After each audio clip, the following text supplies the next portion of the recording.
अस्सलाम वालेकुम viewers, I hope you are doing well.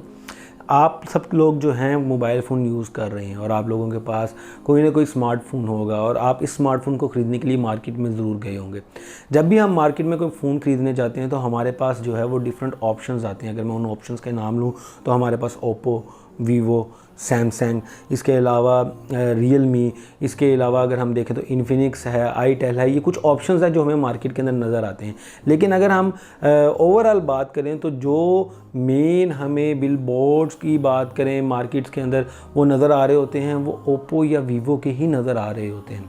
और हमें नॉर्मली जो अगर हम एडवर्टीज़मेंट्स की बात करें टीवी के ऊपर तो ओप्पो और वीवो की जो एडवर्टीज़मेंट्स हैं बहुत प्रोमिनेंट होती हैं और बहुत ज़्यादा जो हमें नज़र आ रही होती हैं मार्केट के अंदर। लेकिन हमें ये भी एक चीज़ है कि जब हमने फ़ोन लेना होता है तो कहीं ना कहीं हम किसी भी फ़ोन के यूज़र हों तो इन दोनों के फ़ोन्स को जो है आपस में बहुत ज़्यादा कंपेयर कर रहे होते हैं, पर्टिकुलरली ओप्पो और वीवो को, जिससे हमें ये होता है कि ओप्पो और वीवो बेसिकली एक दूसरे के कंपेटिटर्स हैं।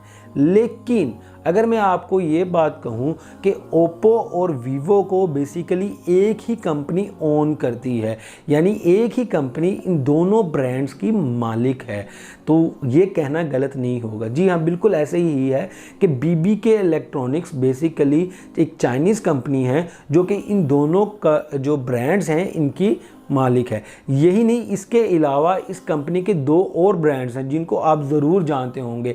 एक ब्रांड है वन प्लस और दूसरा है रियलमी। ये कंपनी बेसिकली पाकिस्तान के अंदर 4 ब्रांड्स के साथ काम कर रही है। अगर हम ओप्पो और वीवो और रियलमी की बात करें तो ये तीनों ब्रांड्स जो हैं वो मेन मार्केट के अंदर आपको अवेलेबल हैं। जबकि अगर वन प्लस की बात करें तो वो यूज़ फ़ोन्स जो हैं वो मार्केट में आते हैं।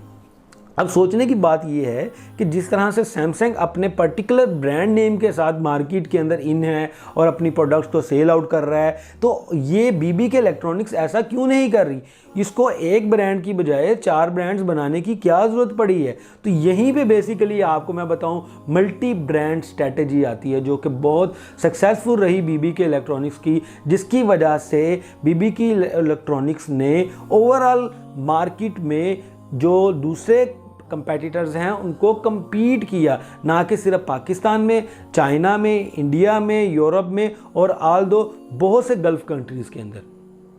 लेकिन कौन सी स्ट्रेटजीज़ हैं, ये मल्टी ब्रांड स्ट्रेटजी क्या है, इसको अब हम डिस्कस करेंगे। इससे पहले मैं जो आपसे चीज़ डिस्कस करना चाहूँगा कि बीबीके इलेक्ट्रॉनिक्स बेसिकली आई कहाँ से है और कैसे जो है ये इतनी सक्सेसफुल बन गई।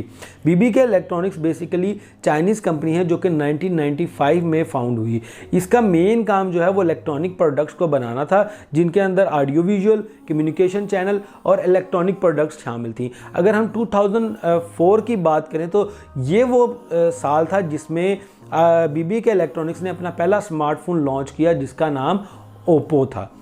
तो 2004 के बाद ओप्पो जो है मार्केट के अंदर इन हुआ और इसके बाद ही अपनी सेलिब्रिटी इंडोर्समेंट की वजह से, अपने कैची स्लोगन्स की वजह से और अपनी जो अग्रेसिव एडवर्टीज़मेंट्स हैं उनकी वजह से मार्केट के अंदर बहुत ज़्यादा इन हो गया। ये इसकी सक्सेस के बाद ही बीबीके इलेक्ट्रॉनिक्स ने 2008 और 9 के अंदर बेसिकली वीवो को लॉन्च कर दिया। जिस तरह ओप्पो बेसिकली एक अपने डिज़ाइन कैमरा फ़ोन के तरह मशहूर था, तो वीवो को भी उन्होंने इसी प्रॉपरली चैनल के ऊपर हाई-फाई म्यूज़िक कैटेगरी के साथ एक कैमरा फ़ोन के तौर पर मार्केट के अंदर लॉन्च किया। वीवो भी अपने ब्रदर ओप्पो की तरह सक्सेसफुल रहा और 2014 के अंदर इस कंपनी ने सोचा क्यों ना हम यूएस मार्केट के अंदर भी कोई ना कोई अपनी प्रोडक्ट को लॉन्च करें जिससे हम और ज़्यादा अच्छे तरीके से मार्केट को कैप्चर कर सकेंगे। और एट दैट टाइम उन्होंने क्या किया, वन प्लस को लॉन्च किया। वन प्लस वो मोबाइल था जिसने ओवरऑल मार्केट के अंदर यूरोपियन और पर्टिकुलरली यूएस मार्केट के अंदर एप्पल को बीट करने के लिए प्रॉपरली कोशिश की और बड़े अच्छी एक मार्केट शेयर को कैप्चर भी कर लिया और लोगों ने उसको बहुत ज़्यादा पसंद किया। इसके बाद इस मार्केट शेयर के अंदर जो है इंक्रीज़ आता गया और साथ ही 2008 के अंदर इस कंपनी ने एक और स्मार्टफोन लॉन्च कर दिया, दैट इज़ रियलमी। अब क्या है कि इस टाइम पाकिस्तान के अंदर ये कंपनी ओप्पो, वीवो और रियलमी के साथ काम कर रही है और बहुत से कंज्यूमर्स जो कि वन प्लस के फ़ैन हैं और उनको पसंद करते हैं उसको, तो वो क्या कर रहे हैं कि प्रोडक्ट को मार्केट में मंगवा रहे हैं।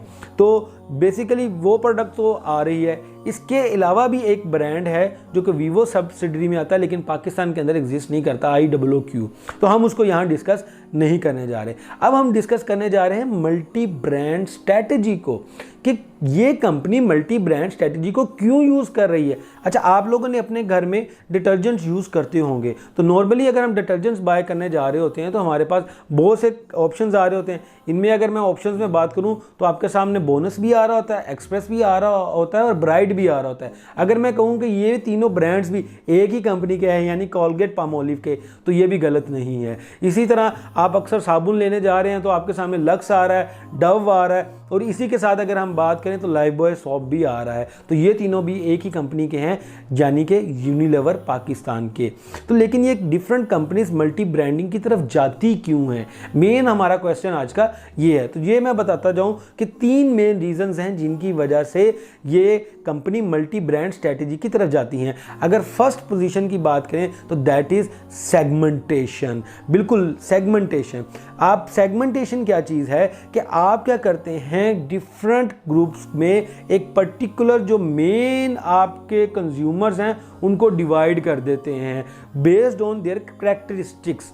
उनकी क्वालिटीज़ की बेस पे, उनकी कैरेक्टरिस्टिक्स की बेस पे आप उनको डिफरेंट ग्रुप्स में डिवाइड कर देते हैं। इसकी एग्जांपल मैं आपको इसी तरह से देना चाहूँगा कि अक्सर आपने देखा होगा कि एक बाग है, एक बाग के अंदर जब माली है वो प्रॉपरली गार्डनिंग कर रहा होता है तो उसके लिए क्या करता है कि वो जो एक तरह के फूल है वो एक साइड पे लगाता है, दूसरी तरह के फूल दूसरी साइड पे, और तीसरी तरह के फूल तीसरी तरह के। फॉर एग्जांपल हम अगर बात करें तो अगर गुलाब के फूल हैं तो वो एक क्यारी में लगाएगा, सनफ्लावर के एक तरफ, चंबेली के एक तरफ, क्योंकि इन तीनों फूलों को अलग अलग किस्म की सनलाइट चाहिए, अलग अलग किस्म की खाद चाहिए और अलग ही तरह की सारी केयर टेकिंग चाहिए।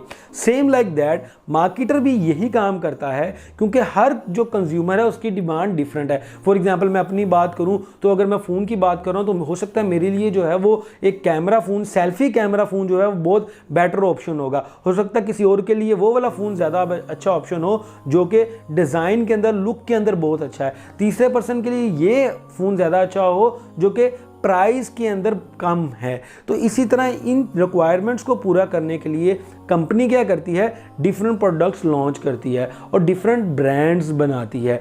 बिल्कुल इसी तरह BBK इलेक्ट्रॉनिक्स ने भी डिफरेंट सेगमेंट्स को टारगेट करने के लिए ये ऑप्शन को चूज़ किया। फॉर एग्जांपल अगर किसी कंज्यूमर को सेल्फी कैमरा के ऊपर मेन फोकस करना है और वो सेल्फी कैमरा वाला फ़ोन लेना चाहता है तो वो ओप्पो बाय करेगा। अगर वो डिज़ाइन के ऊपर जाएगा और एलिगेंट लुक्स की तरफ देखेगा तो मेन जो वीवो का जो पोजीशनिंग है या वीवो जो मेन चीज़ पे फोकस करता है वो अपने डिज़ाइन के ऊपर और बैक कैमरा के ऊपर फोकस कर रहा है। जबकि रियलमी इसके कंपेयर में बात करें तो लो प्राइस की प्रोडक्ट है जो कि लो प्राइस के अंदर रेडमी को कम्पीट करते हुए मार्केट के अंदर अवेलेबल है। तो पहला ऑप्शन तो सेगमेंटेशन था। दूसरा ऑप्शन है कि कैप्चरिंग हाई मार्केट शेयर।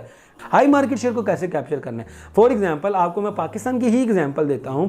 अगर हम पाकिस्तान की स्मार्टफोन इंडस्ट्री के मार्केट शेयर को कंपेयर करें तो अराउंड अबाउट 24.7343% जो है मार्केट शेयर सैमसंग के पास है। लेकिन अगर हम इसके बाद बात करें तो 12.73% मार्केट शेयर ओप्पो और 12.43% मार्केट शेयर वीवो के पास है। और इन दोनों को अगर हम ऐड कर दें तो ये 26 पॉइंट समथिंग मार्केट शेयर बनता है जो कि ओवरऑल सैमसंग से ज़्यादा है। और इसके अंदर अगर हम रियलमी और वन प्लस को भी इंक्लूड कर दें तो ये एक major market share BBK electronics के पास चला जाता है। तो इसी तरह कंपनी क्या कर रही होती है, अपने ही डिफरेंट ऑप्शंस मार्केट के अंदर लाकर जो कंज्यूमर्स हैं उनको जो दूसरे ऑप्शंस हैं उनसे हटा रही होती है और अपने ही ऑप्शन किसी ना किसी तरह से उनको परचेज करने के लिए परस्यू कर रही होती है। तो इस तरह से एक जो मेजर कंपनी है उसको compete करना आसान हो जाता है और एक मेजर मार्केट शेयर को भी कैप्चर करना आसान हो जाता है। अब जो तीसरा मेन ऑप्शन है वो क्या है, वो ये है कि कल को लेट्स से एक ब्रांड फेल हो जाता है, ओप्पो की डिमांड लूज़ हो जाती है, वीवो की डिमांड लूज़ हो जाती है, तो कोई तीसरा चौथा ब्रांड मार्केट के अंदर मौजूद होना चाहिए जो कंपनी को स्टैंड बाय कर सके। अदरवाइज़ अगर आप एक ही ब्रांड नेम के साथ मार्केट के अंदर मौजूद हैं और उस पर्टिकुलर ब्रांड का ब्रांड नेम खराब हो रहा है या वो ब्रांड फेल हो रहा है तो ओवरऑल कंपनी फेल हो जाएगी, जो कि केस नोकिया के साथ हुआ था कि नोकिया ने क्या किया, अपने सारे फोकस जो है वो मेन नोकिया ब्रांड के ऊपर ही किया और इनोवेशन की तरफ नहीं गया, और अगर नोकिया की एक प्रोडक्ट फेल हुई तो ओवरऑल नोकिया ब्रांड ही फेल हो गया। लेकिन इस केस में कंपनी क्या है, अपनी एग्रेसिव स्ट्रेटजी की बेस पे डिफरेंट ब्रांड्स को मार्केट में लॉन्च करता है और कंज्यूमर को डिफरेंट ऑप्शंस देकर अपने पास ही रखता है और हाई मार्केट शेयर को कैप्चर करते हुए लेकर चलता है। आई होप आपको ये वीडियो पसंद आई होगी और आपने ये न्यू ब्रांडिंग स्ट्रेटजी को सीखा होगा। इसी तरह की डिफरेंट ब्रांडिंग स्ट्रेटजीज को सीखने के लिए हमारे चैनल को सब्सक्राइब करें, हमारी इस वीडियो को लाइक करें और शेयर करें। अल्लाह हाफिज़। This video is sponsored by snailmotion.com.